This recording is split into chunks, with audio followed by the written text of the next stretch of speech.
everyone. How are we all feeling this morning?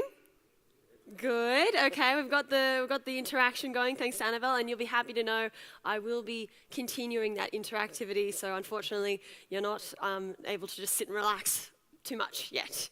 So I'm so happy to be here with you guys this morning, kicking you off for this morning's session and introducing you to a proven and practical approach to innovation. So over the next 2 days, you are going to be hearing a lot about the word innovation. And so I want to introduce you to an evidence-based approach as to what actually drives innovation in all of your businesses.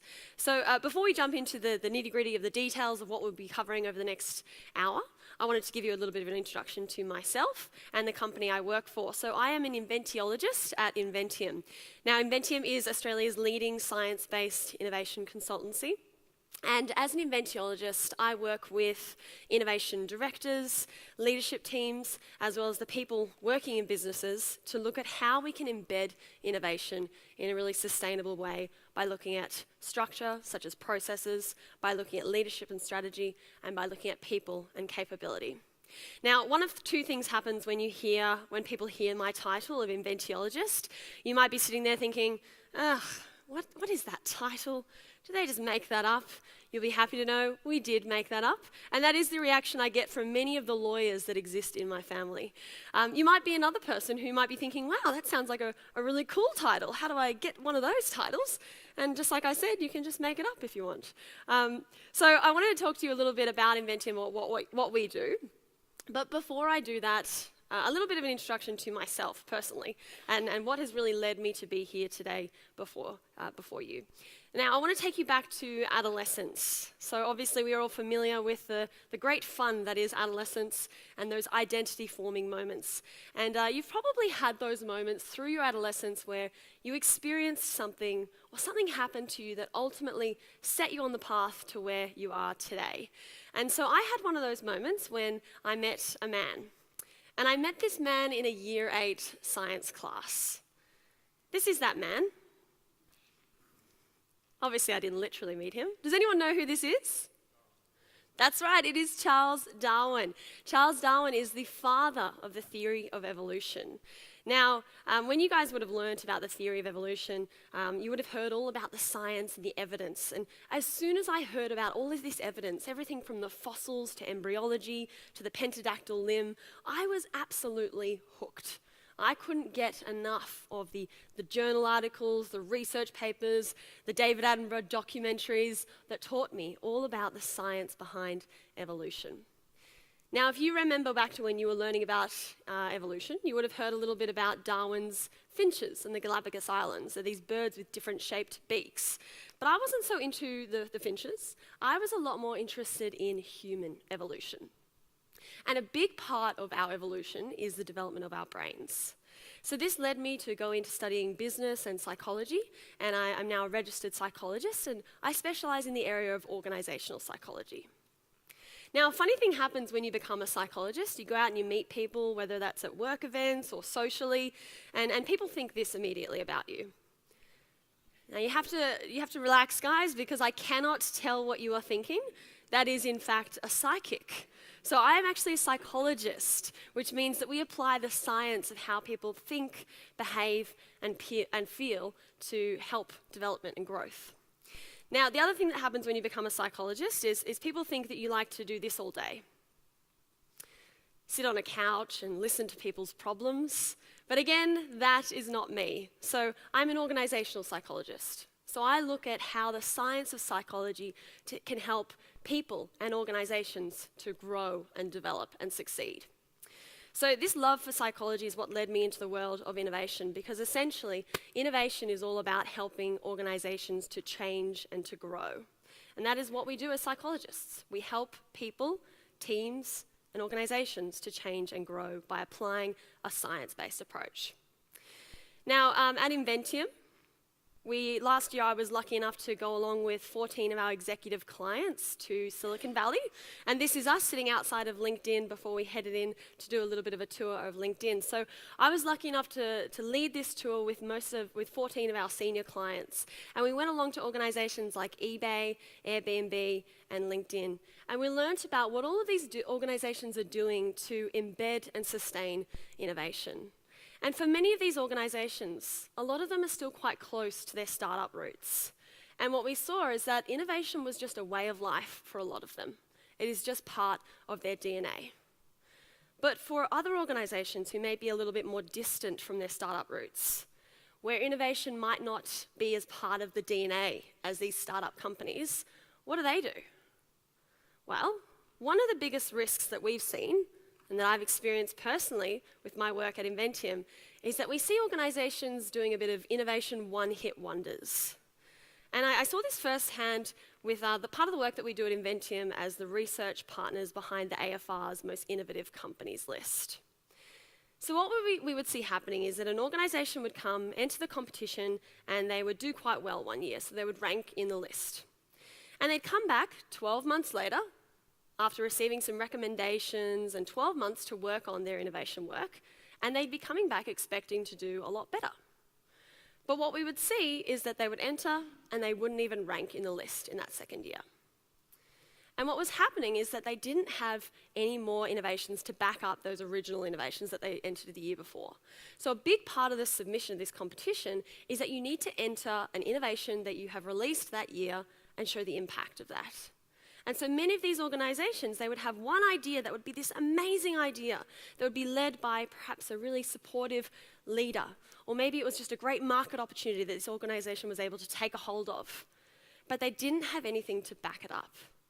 And so this is why we need to look at how we can instead embed a sustainable, repeatable, and predictable approach to innovation.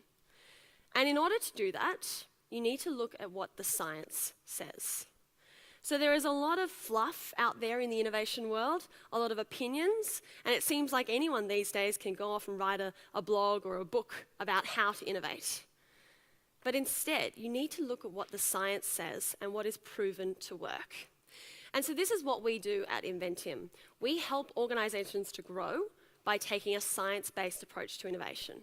So all of our tools and our methodologies are scientifically proven to work. Now, we've worked across all continents across the globe, except for, of course, Antarctica. And you'll see here that we work across all sorts of industries, from manufacturing, financial services, FMCG, legal. And what we know is that it does not matter what industry you work in or the size of your organization. The drivers for innovation are universal. So, let's get into the nitty-gritty. We're going to start off by making sure that we're all on the same page as to what exactly I mean when I say innovation. Because so many different people and different organizations can have different definitions of innovation. Now at Inventium, we define innovation as change that adds value. Now we absolutely love this definition. It's just 4 words, really easy to remember. And so I encourage you guys to steal with pride if you so wish. And so why we love this definition at Inventium is, first of all, it's broad, but deliberately so. So this shows that innovation is so much more than just product innovation. It's everything from those smallest process improvements all the way up to those big breakthrough ideas as well. The second reason why we love this definition is that it applies to everyone. So really often what we'll hear people say is they'll say, well, you know what, I'm not part of the marketing team, or I'm not in new product development, so I can't innovate. But with this definition, you can say to those people, can you make a change that adds value? And suddenly, we see that innovation is actually something that everyone should and can get involved in.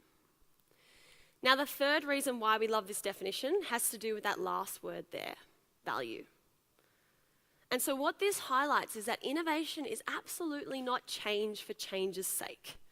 It's change that brings us closer to our strategic objectives and change that actually delivers true value to our customers. Now, seeing as we're talking about innovation, you might be sitting there thinking, you know, this is something I'd love to get involved in, but maybe it's not something that I really have the ability to do. And this is a myth that the media perpetuates every single day in telling us that some people are born creative geniuses and others are just not. Now, I am here to tell you that there is nothing farther from the truth. Because research that's been done with twins, looking at genetic studies, has shown that creative ability is only 30% genetically predetermined. So what that means is that you have 70% that is up to you. So if you're thinking about your parents right now, you think about your mom, you think about your dad and what they've left you with, and maybe you're thinking, well, I definitely landed on the 0% of that genetic component, then do not worry, because we've got 70% that is up to you. So with the right tools and the right training, anyone can radically increase their ability to think creatively and innovate. So that is what we're going to be focusing on today. I'm going to introduce you to 5 science-based tools that are going to help you to start innovating more effectively. So I'm going to introduce you to a proven approach that is backed by science. So we'll be talking through the 5 tools today, and then there'll be some time at the end for a bit of Q&A as well if you have any questions as we go through the next hour. So let's get started. How do we actually get better at innovation? Well, first of all, I want to talk about ideas. Now, it is a common misconception that innovation starts with ideas. And even people that are trained in innovation still fall prey to this idea of just thinking that if I can come up with a great idea, that is the key to innovation. But actually, innovation does not start with ideas. Innovation starts with problems that need to be solved. And I want to highlight what I mean by showing you guys a quote from an American economist and professor named Theodore Levitt. And he first uttered these words back in 1960. And what he said was, "People aren't buying a 1/4-inch drill. They're buying a 1/4-inch hole." I'll say that one more time. People aren't buying a 1/4-inch drill. They're buying a 1/4-inch hole. So I want you guys just to bear with me right now, and I want you guys to imagine that you are a drill manufacturer. I know that might be a little bit of a leap from your current day-to-day job, but just kind of go with me here. So you are a drill manufacturer, and in the face of a lot of change and competition, you're thinking, well, you know what, we need to come up with something new. We need to innovate. So one idea might be to get a bunch of really smart people together into a room and to say, well, let's brainstorm. And so someone might say, you know what, we need to make sure that our drill is the fastest drill in the market. Okay? Another person might say, no, we need to make sure that it has the longest battery life.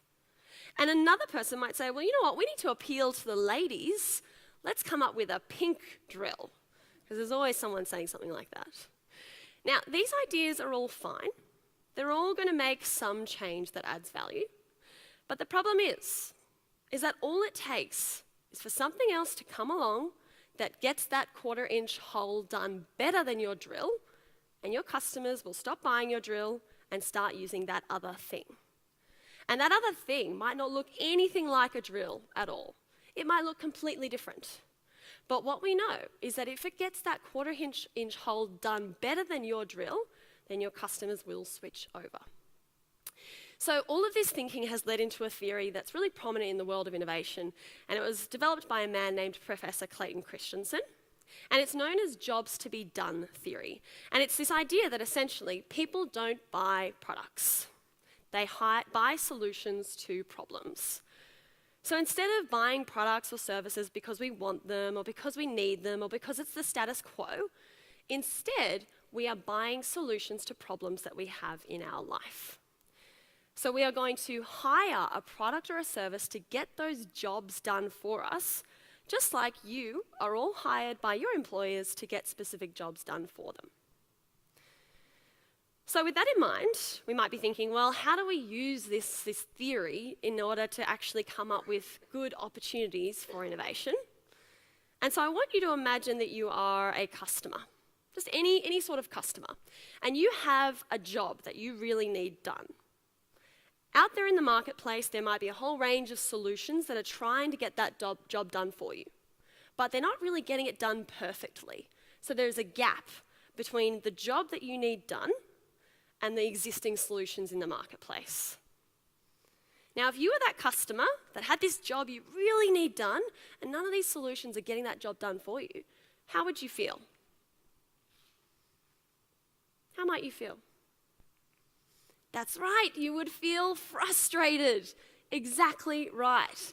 And so the key to finding opportunities for innovation is to look for your customer frustrations, because those frustrations point you to where there is a gap between a customer's job to be done and existing solutions in the marketplace. And so all we need to do is to come up with an idea to fill that gap. So another question for you, therefore, is when was the last time that you felt frustrated? Anyone? Anyone sit in traffic this morning? No? When was the last time you felt frustrated?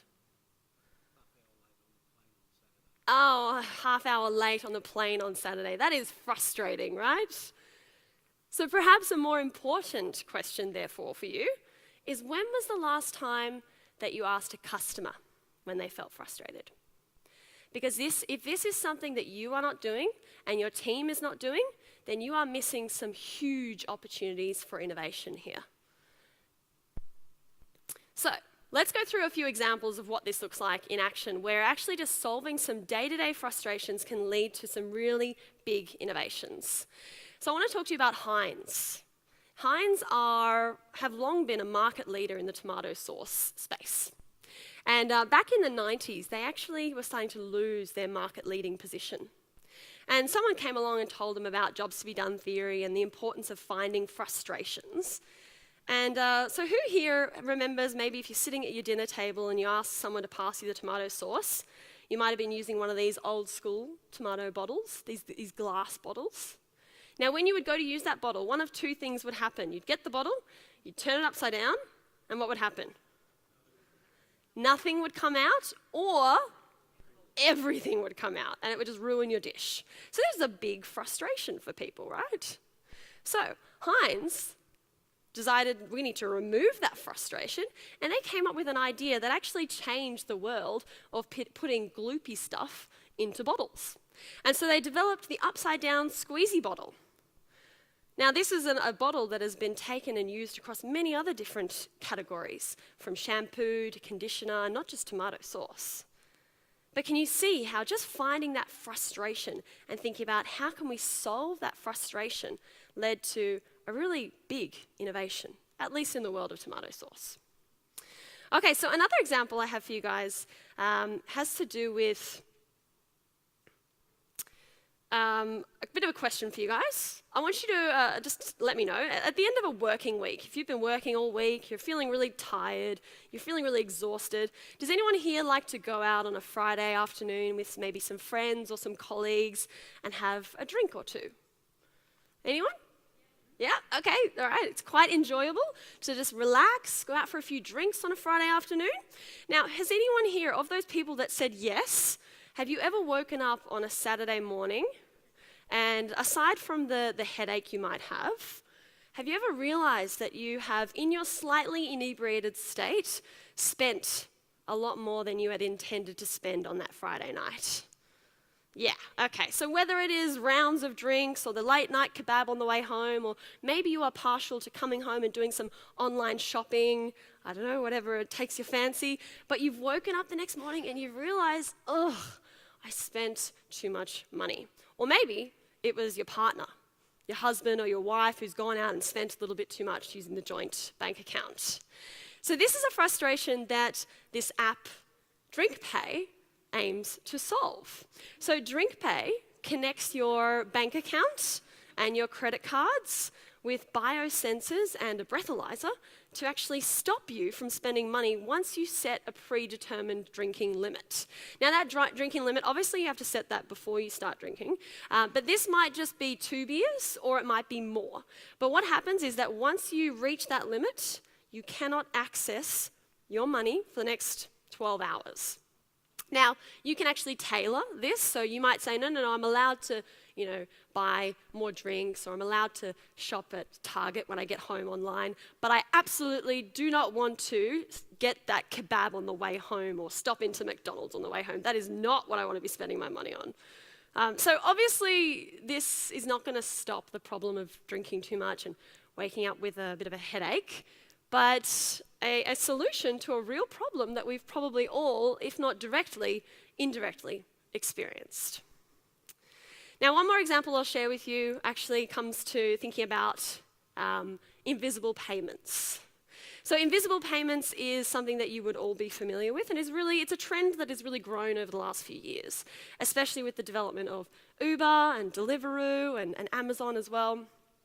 And so Grab and Go is an app that's been developed in the UK by Barclaycard, the bank. And they have developed this so that in-store customers can use their smartphone as like a personal checkout. So who here likes, when you're in store buying some groceries, for example, who here likes to line up and wait to queue for the checkout?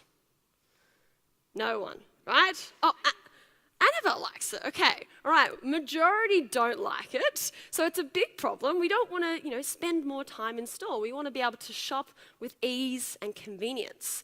And so Grab and Go essentially allows you to pick up items off the shelf, scan them as you go, initialize a bank payment, and then walk out of that store without even having to stop at a checkout. So allowing shoppers to shop with so much more ease and convenience. Now, this is something that's being trialled right now in the UK and the US, and obviously is a big trend that we see in the industry, where time is really one of the biggest resources that we can look at today. And so invisible payments is one of those innovations where we see organizations trying to cut out those points of friction in customer journey processes. Okay, so what this really highlights, if we land on our first tool of the morning, is that in order to find the opportunities for innovation, do not start with ideas. You need to find frustrations, because these are the key to where there are a gap between a job that your customers have and the existing solutions in the marketplace. So all of your customers have jobs that they need done. And the products and the services that you are delivering to them do not perfectly achieve those jobs. They will at times feel frustrated. So you need to find those frustrations and remove them. And that's how you will deliver true value through innovation. All right, so I'm going to get you guys to stand up in a moment, because I want to make sure that you walk away from today remembering all of these 5 tools. And I know that you might have the best intentions, but by 5 o'clock tonight, you might be wondering, I have no idea what that girl Charlotte even talked about. I don't want that to happen. So I'm going to make sure that we get into 3 different types of your memory: visual, physical, and audio, to make sure that you truly remember these tools. So can I get everyone to stand up on your feet? All right, so in a moment, at the same time, you are all going to look at the screen, you are going to read out those words, and you're going to make an action, and it will look like this. You will say, find frustrations, okay, with clenched fists. Is everyone ready? Okay, 3, 2, 1. Find frustrations. Great, all right, take a seat. All right, so let's move into the second tool. So once you have come up with a problem that you need to solve for your customers, the next step is to come up with some great ideas, some great solutions. But coming up with good ideas can often be easier said than done. And one of the biggest things that prevents us from coming up with great ideas are assumptions. Now, our assumptions are the biggest innovation killer out there, because essentially, whenever we have a problem or a challenge that we need to solve, we will have floating around in the back of our head a set of assumptions. And those assumptions will fence in our thinking.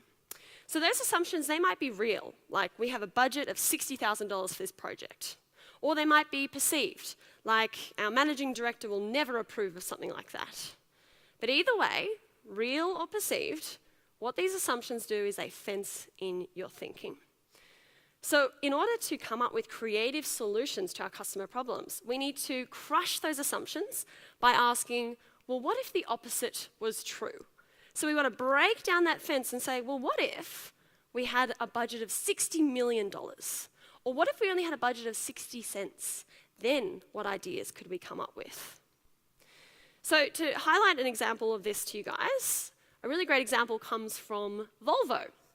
Do we have any Volvo drivers in the room today? Loud and proud, guys, loud and proud. So Volvo drivers, tell me, what is Volvo known for? Safety, that is exactly right. Boredom? Well, we will soon see when I show you this. So Volvo, they're known for their safety engineering, okay? And so if you guys were working at Volvo and you were looking to develop the latest, safest car, some really fundamental assumptions you might have is that safety features are designed to protect people inside of the car in the event of an accident. Now, Volvo were actually able to crush that assumption by asking, well, what if our safety features protected people outside of the car in the event of an accident? And so this led to their development of the V40, which is the very first car with an airbag on the outside of the car. So what happens if you're out driving your V40 and you happen to hit a pedestrian? I'm not saying you should do that, but if that happens, what will happen is that pedestrian will slide up the bonnet and that airbag will protect them from making hard contact with their skull on the windscreen, which is where we know the most trauma occurs. So a really great innovation that came from just questioning some fundamental assumptions about safety features. Now, another example of this, because I really love assumption crushing. So who here has ever bought property? Who's ever wanted to buy property? Okay, so a fundamental assumption when you're looking to buy property is that you need to save a deposit in order to apply for a home loan. Now, what if we were to crush that assumption and say, well, what if someone else could save that deposit for me? Now, a lender from the US called Loftium, they're from Seattle, they've actually been able to do just that. So they have launched this program, basically their business, which is where they will give home buyers $50,000 for their down payment in exchange for an Airbnb income. So how this works is that they will, if you are a home buyer, they will give you $50,000 to contribute to your down payment, as long as you commit to allocating at least one bedroom to be an Airbnb room for 1 to 3 years. And then Loftium will take 2/3 of that Airbnb income. Now, Loftium, they facilitate this booking process. They look after the toiletries and the cleaning and things like that. And if, for some reason, you have a completely undesirable Airbnb room and no one stays there over that 1 to 3 years, then Loftium wears that risk. So a really great idea that has come from just, again, questioning some fundamental assumptions around how we traditionally buy property these days. Okay, so that leads us therefore to our second tool, which is to crush assumptions. Assumptions are the biggest innovation killers out there, so we want to identify our assumptions and ask, well, what if the opposite was true? And see how we can use that to come up with great solutions to our customer problems. All right, so again, I'm going to get everyone up on your feet. Okay, so for this one, again, those 3 things, you're going to look at the screen, you're going to read out those words out loud, and you're going to go like this: crush assumptions, okay? 3, 2, 1, crush assumptions. All right, that's locked and loaded. Take a seat. Okay, so let's move on to another tool that we can use to help us to come up with great ideas. And one of the biggest things that will stop us from coming up with great ideas is a thing that we call the expert's blinkers. Now, as we progress in our careers, what happens is that we become incredibly eye-shaped. And what I mean by that is that we develop an incredible depth of knowledge around one specific area. In our specific industry, we know very well our competitors, the drivers, the entrants, like all of these different factors that are influencing our one particular industry and our expertise. Now, this is great because we become experts, but often that depth in one area comes at the detriment of breadth. Now, we know from research that in order to think creatively and be innovative, we need to expose ourselves to diverse information, because that exposure to people, experiences, and knowledge that sit outside of our day-to-day is great ammunition for when we need to come up with new ideas. Because essentially, a new idea is formed when you have 2 existing concepts that come together in a new way. So what I want to encourage you guys to do is to find a way to become a lot more T-shaped. Okay, so we don't want to lose the depth in our one area of expertise, But on a daily basis, I want you to think about, how can I go out and experience new things and new people and new knowledge that sits outside of my day-to-day? So a great example of this comes from this man. Does anyone know who this is? Steve Jobs, that's right. We can't have a conversation about innovation without talking about Steve Jobs, of course. So Steve has a really great example of this that he talks about in one of his Stanford commencement speeches that you might have come across over the last few years. So Steve, if any of you guys know, he attended Reed College, Reed University in the US, back when he was 18 years old. Now, Reed University, they were really well known for their focus on calligraphy. So they were like market leaders in producing amazing calligraphy courses. Now, Steve went to Reed, but he only went for about one semester. Because after a semester, he decided that he was going to drop out of university. But he dropped out, but he didn't actually leave university.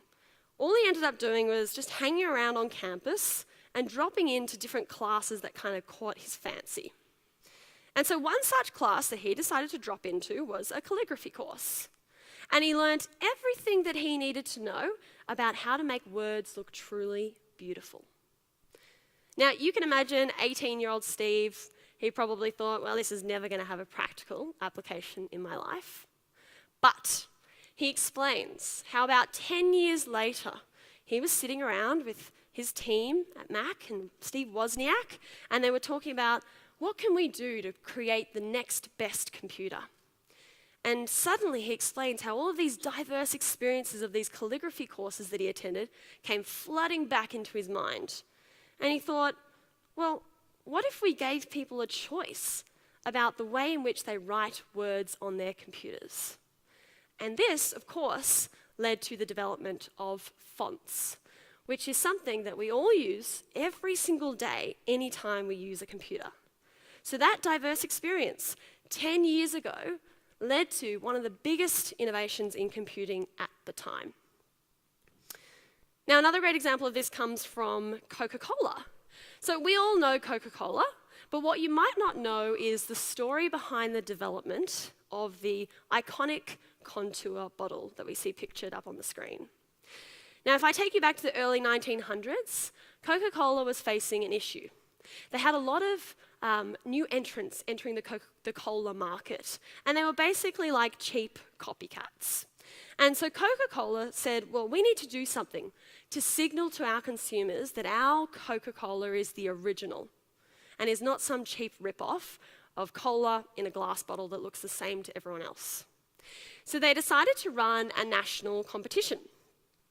And this competition they ran in the US. And one of their glass manufacturers, one of the employees there, he decided to enter this competition.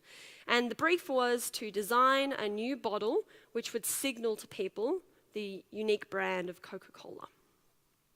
Now, this particular employee, he decided to base the design of the bottle off the name of the product. So he got out a dictionary and just started looking through for words like cocoa and similar words like that. Now, we all know that Coca-Cola has nothing to do with chocolate and cocoa, but as he landed on the cocoa plant in the dictionary, he realized that the cocoa plant had a really distinctive and unique shape. And so he decided to design the bottle based off that shape, which we can see here.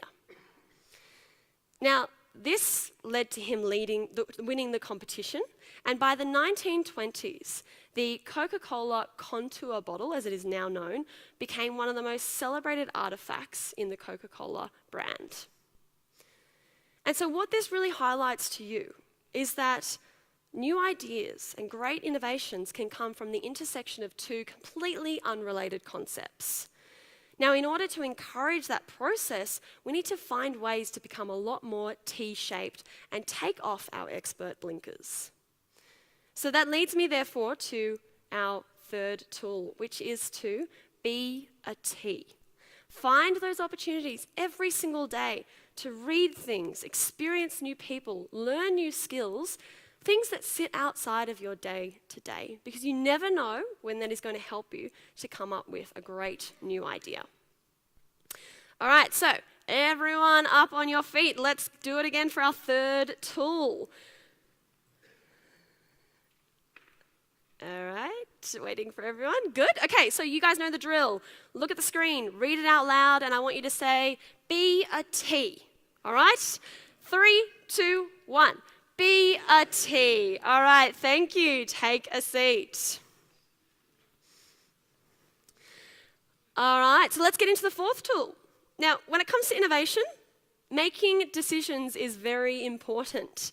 The quality of your decisions that you make about which ideas to progress with and which ideas to leave behind can have a significant impact on whether or not your innovations are actually successful and whether or not you can deliver true value to your customers through innovation. So, with that in mind, I want to ask you a question, get a bit of a poll across the room, and ask you, what time do you make your most important decisions at work? Now, I'm going to give you 3 options.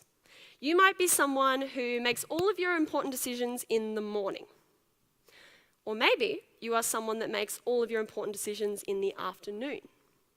Or perhaps you are a third type of person who kind of takes a random approach. So you'll make your important decisions as and when they happen, and that might be sometimes in the morning, and it might be sometimes in the afternoon. So I want everyone to vote. You can only vote once. So you either make your most important decisions in the morning, in the afternoon, or at random times. So who here makes their most important decisions in the morning? Okay. Who here makes your most important decisions in the afternoon? Okay, not too many people. And the third option, whenever, sometimes morning, sometimes afternoon. All right, so that's probably about 90% of the room. Okay, so it turns out that if you are one of those few people that make your most important decisions in the afternoon, or one of those people that do it randomly, and so that means that maybe 50% of the time you'll be making your important decisions in the afternoon, you are significantly disadvantaging yourself when it comes to making good quality decisions. Now, this is because of a phenomenon known as decision fatigue. And this is an area of cognitive psychology that's really started to take off in the last few years, and you might be familiar with decision fatigue. So what decision fatigue is it talks about how our brains can make good quality, effective decisions. And so what happens is that every night we go to bed and we hopefully have a good night's sleep. Obviously, that might not be possible if we've got young kids, but let's assume that we are having a good night's sleep every night. Now, you wake up the next morning, and you wake up with a full tank of cognitive resources. And those cognitive resources are what your brain uses every single time you make a decision. Now, this might be small decisions, like what to have for breakfast, or what route to take to work. Or they might be big decisions, like who to hire, or where to allocate your budget. But either way, small or big, every single decision taps away at those cognitive resources, such that by the time we get to the afternoon, you are seriously depleted and your brains jump into resource conservation mode and will just try to take the easy way out and not really use those resources. And so what this leads to is that the more decisions you make over a day, the worse those decisions become. And so if I was to put this in a little bit of a really accurate graph, it would look a little bit like this. So we can see that at the start of the day, you're going to make really good quality decisions because you've got lots of cognitive resources there. But throughout the day, that will significantly drop. And that means that if you're making decisions in the afternoon, you're not making good quality decisions. Now, to highlight to you guys the gravity of this, I want to talk to you about one particular research study that was done in Israel, and looked at 8 Israeli judges and their rulings over a 10-month period. And this made up 80% of the country's rulings in that period. Now, these judges, obviously being judges, you'd probably expect that their decisions were unbiased and not influenced by any extraneous factors at all, right? Maybe not? Well, let's assume we want to believe that. Now, these researchers, they looked at lots of different variables and wanted to know which was the most important factor that influenced whether or not these judges granted these prisoners parole or not. And they looked at lots of different things, like the demographics of the prisoners, like their age, their ethnicity, their gender. They looked at the crimes that they had committed, which was everything from fraud to murder. They looked at their previous incarcerations and their good behaviour. They looked at all of these variables and more. And what they found was the single most important factor that influenced whether or not you as a prisoner would be granted parole was the time of day of your hearing. So if you were lucky enough to secure yourself a 9 a.m. time slot, you had 65% chance of being granted parole. If, unfortunately, you were locked in at 3 p.m. in the afternoon, your chances dropped down to 0%. So what we see happening is that throughout the day, these judges had to make a lot of important decisions. So by the time they got to the afternoon, they were completely depleted of cognitive resources, which meant that they took the easy way out. They maintained the status quo. And in that particular context meant these prisoners stayed in jail and were not granted parole. Now, if we put this into context for innovation, when it comes to coming up with new ideas and trying things that the world has never seen before, you absolutely cannot afford to be taking the easy way out. Another example of this that I love comes from Obama. Now, you guys might have heard this. During his time as the US president, he only wore one of two different coloured suits. And so a reporter once asked him and said, well, why do you do that? I mean, you're the president. You can surely afford a few different other suits. And Obama said to that reporter, well, I have to make a lot of important decisions every single day. So I cannot afford to be utilising my cognitive resources for basic decisions like what I wear and what I eat every day. So he actively looked for those opportunities to remove those decisions from his day-to-day so that he could ensure that he was making good quality decisions. Okay, so the next tool, therefore, for you guys is to make sure that you make your big decisions in the morning. Never make your big decisions after lunch. This is the key to ensuring that you don't just stay with the status quo and that you make really effective decisions when it comes to innovation. So I'll get everyone again up on your feet.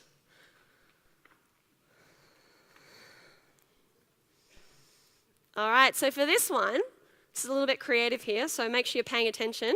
You're going to look at the screen, you're going to say it out loud, and you're going to go like this. Make your big decisions in the morning. All right? Okay, 3, 2, 1. Make your big decisions in the morning. Okay, great. Take a seat. Definitely not going to forget that one, I hope. Wait till you see the next one. The next one's my favorite. Wait for it. Okay, so let's move into your fifth and final tool for this morning. So most people, the biggest problem they have with innovation is that it is incredibly risky. Innovation is like trying to see into the future without an accurate glass ball, yes, forgot my words there for a second. So we are essentially trying to see into the future without any real read of what does the future look like. But innovation doesn't always have to be so risky. And we can get a clue for how we can get around this by looking at how innovation works at really innovative companies. So first of all, if we look at how innovation works at most companies, the process will generally go in the following way. We will come up with an idea. We will then write up an amazing business case to secure funding for that idea, and we will then launch that idea. Now, this process is incredibly risky because writing up a business case, has anyone here ever written a business case? Has anyone ever fudged the numbers? Okay, yeah. As long as my boss is not looking at me right now. So what business cases are is essentially sales documents that we use to secure the right people, funding, and timelines to enable us to launch our ideas. And so what business cases are wrapped up with a whole lot of untested assumptions. They include all of these figures and documents and pictures that make it basically look like a really rosy picture of if we do this, look at how our revenue is going to skyrocket. Now this is incredibly risky because all of those assumptions you have not actually tested. So if we look at what innovation looks like in the really innovative companies, we essentially have to switch out that business case stage with the step of experimentation. So experimentation is basically, if I again take you back to high school and you remember learning all about the scientific method of experimentation, that is what I'm going to ask you to do in order to de-risk your innovations. And so we run innovation experiments by using what we call the experiment loop. So the first step is to look at your idea that you've come up with and to identify your hypotheses. So a hypothesis is a statement of assumption or belief that remains untested.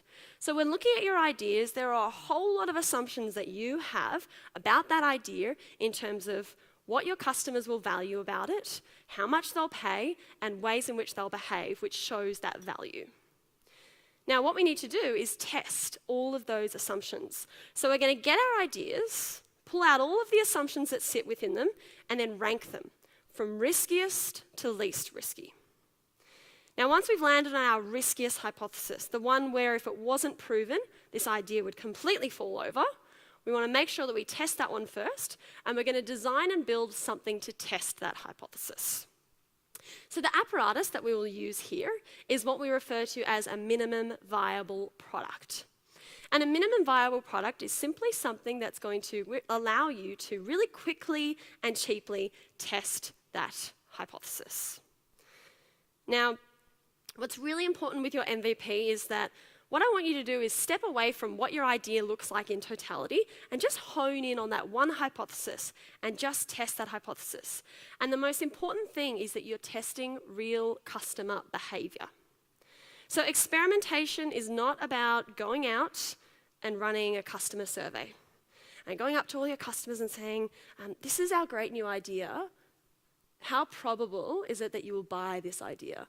Or, do you want to buy this amazing new app that we've developed? And people say, yeah, that looks amazing. I would definitely buy that. Now, the problem is that there is a huge gap between what we say we're going to do and what we actually end up doing. Now, this is known by psychologists as the behavior intention gap. So through our experiments, we need to test customer behavior. So we're going to go out and design and build something to test that hypothesis. We'll come back with a whole lot of data. We'll analyze those results, and we'll essentially look back to our hypothesis and say, was it proven or not? Now, through the experimentation process, you also need to gather a lot of qualitative data. So you need to speak to your customers and ask them, well, what did you like about that? What didn't you like about that? And use all of that qualitative data to then iterate and improve your idea. Then you're going to jump right back into that next hypothesis and go round and round this experiment loop really, really quickly and really cheaply so that you can learn as much as you can about your ideas before you go into launching those ideas. So an example of this in action comes from a program that we launched at Inventium a few years ago, and this program is called Hack in a Box. Now, Hack in a Box was designed based off the fact that the knowledge that we have that most schools fail to teach kids the critical skills required with creative thinking and the skills of how to be an innovator. It is largely missing from most curriculums across Australia. So we designed this program to assist teachers in bringing these types of skills into their classrooms.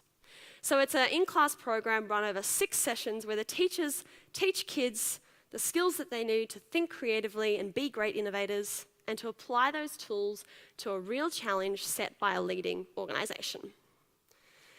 Now, this is the idea that we came up with, and we obviously loved this idea. We thought it was going to be a huge hit, but we decided that we had to test it first. We had to run some innovation experiments. So the first, riskiest hypothesis that we had was that teachers would find time out of their busy curriculum to teach these skills to their students. Because for any of you guys who have friends or family that are teachers, the time in the curriculum is like hot property. And so we knew that if we couldn't get teachers to buy into teaching this to their kids, this idea was not going to work. So we built a landing page that looks exactly what you see up on the screen right now. Now, this landing page essentially told teachers what the idea was going to be all about, what Hack in a Box as a program was, and we sent it out to our networks, so people that we knew who worked in schools and who were teachers, and we asked them to register their interest. Then, the next most important step was that we had phone conversations with about 30 of those people that registered. And at the end of that phone conversation, we said to them, do you want to sign up now to run this program in your school next semester? And of those 30 people, over 75% said yes. And so that proved to us that our original riskiest hypothesis was proven. The teachers had committed to running this program in their school. Now, after that, we continued this experimentation process. We went out to schools all across Australia, tested it with the teachers and the students, and made sure that we knew everything that we needed to know to make sure this was a real hit. And now, Hack in a Box is available all across Australia and being run in schools as we speak. So, the key, therefore, to de-risking innovation is that you need to get out and experiment with your customers. Don't make assumptions. Don't throw millions of dollars at ideas and then sit with your fingers crossed and hope that someone will value it. Test it first in a really lean and cheap way. And that is our final tool. You need to get out there and run experiments. All right, so everyone up on your feet, we're up to our last tool. You're going to like this one, I promise. All right, so for this one, again, I want you to look at the screen, you're going to read it out loud, and you're going to act like you're a witch stirring a cauldron. Okay, so you're going to go, run experiments. Okay, so 3, 2, 1. Run experiments. Good work. Okay, take a seat. So those are our 5 tools for innovation that I've left you with. So what were those 5 tools again? Find frustrations. Crush assumptions. Be a T. Never make your big decisions. Make your big decisions in the morning. And run experiments. Good. Oh, sounds like that is locked and loaded. So, what now? Well, you guys could leave us today and you could do nothing. But that's probably not going to be very helpful. You've already dedicated today and tomorrow to learning as much as you can and connecting with people. So why not apply one or more of these tools? So do something. So go home tonight and share with your partner, your housemate, your pet goldfish, one of these science-based tools. Take it back into your teams and see how you can actually approach innovation from a lot more of a proven, evidence-based perspective. Now, after today, I will be sending you guys the slides, and if you are interested in learning more about the psychology and the science behind innovation, then please do reach out to me as well. So, how much time have we got? 14 minutes, okay. We've got plenty of time for a bit of Q&A. So, does anyone have any questions for me? And it might be about what we've just talked about. It might be more broadly. Anything at all that you would like to ask and get an answer to, hopefully. Yes?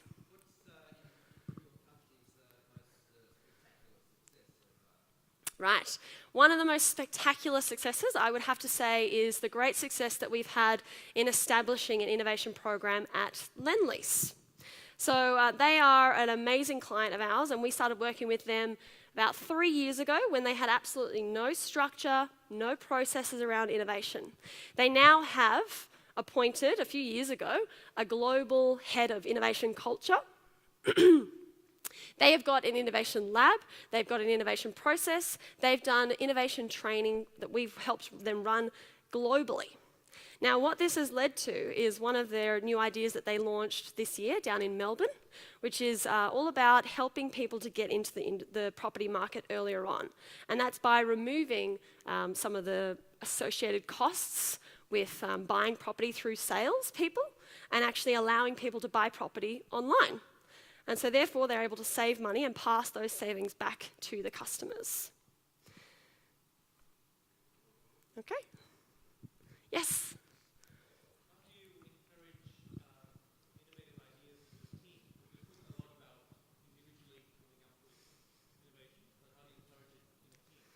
How do you encourage innovation in your team? So, thinking about those tools that I've left you with today, I would take those back to your team and ask them how you can start to use those tools immediately. So get your employees to go out and find some customer frustrations. Get them to crush some assumptions to come up with some new ideas, and encourage them to go wide and be more T-shaped. So I think for you guys as leaders, role modeling those behaviors is going to be one of the biggest influential things you can do.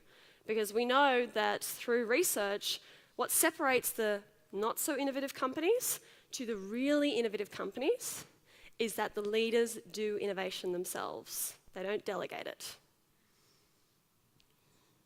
In your experience, perhaps in the AFR Awards, what's the proportion of innovative companies that are technology-based or just use technology to support their vision? Yeah, so technology-based, obviously technology companies can move traditionally faster through innovation, but absolutely it is a big challenge that I face with a lot of my clients where they're saying, how can we help people to see that innovation doesn't have to be technology? And so the answer to that is that technology is a vehicle to deliver your ideas. So that is why you need to take that step back and think, what is the problem that I'm trying to solve for my customers with this technology? So if everyone is obsessed with drones and they're saying, we need a new idea around drones, I would be taking them a step back and saying, well, what problem does that solve for our customers?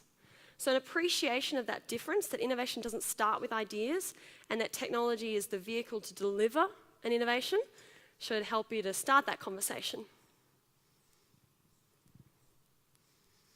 One more question? Hi, Charlotte. Thanks Hi. for the presentation. What are some of the effective ways of removing the fear of failure from teams and work cultures? Yeah. So how do we remove a fear of failure?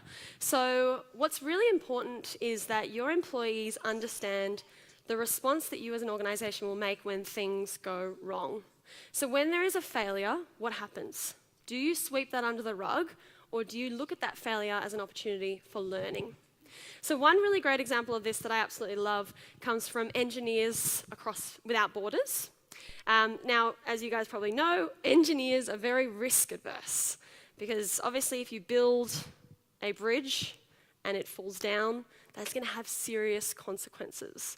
Now, Engineers Without Borders, they actually every single year on their webpage next to their annual report, right next to it, they have their failure report. And so every single year, they release case studies and stories of how they have failed, including every single year a story from their CEO. And so what this signals to their people is that they are celebrating the opportunity for learning and using those learnings to prevent failure again in the future. So I think as an organisation, you need to find a way to signal to your employees that we are okay if there is failure, that you're not going to get fired, as long as we can understand the learning from that failure. Okay. Last one. Thank you. In the world that we work in, a lot of the product, I guess, that we work with comes from vendors. So where you talk about innovation or things that perhaps resist innovation and the standard processes that are part of the culture of an organization, do you have any tips on working with vendors to improve innovation and cultural change in their organizations? Yeah, that's a really good question. I think that this event over the next 2 days is a really great example of thinking about how we can go outside of just traditionally in our organisation to working with people outside of our organisation to encourage innovation. So I would be looking at how we can bring in those vendors into our innovation processes. And so putting a really structured process to innovation is the first step to that, so that we know at these key points, through customer research, we're going to involve our vendors. And when we come up with ideas, we're going to involve our vendors. So kind of opening those doors and letting people in to kind of get the outside in is going to really facilitate that innovation. And a big part of that is coming up with a really clear, centralized, deliberate process around innovation. Okay, so thank you everyone for asking all of those great questions. I will be around, of course, if you have more questions. And I will also be seeing you guys tomorrow as well in the afternoon session. So I'm doing the morning session and the afternoon session tomorrow. So tomorrow we're running an ideation lab. So this will be 2 hours in the afternoon, kicking off at 1:45. You guys are going to learn more tools for innovation. And you're going to be applying those tools to a real world challenge that is relevant to every single one of you in the businesses that you run. So we'll see you tomorrow for that session where you'll be learning some more science-based tools for innovation. And just want to leave you with this last little quote to get you thinking. This is from Dr. Albert. I never say his last name. He discovered vitamin C and he said, innovation is seeing what everybody has seen and thinking what nobody has thought. So I encourage you to get out there, see things in new ways, and come up with ideas that no one has thought possible. Thank you.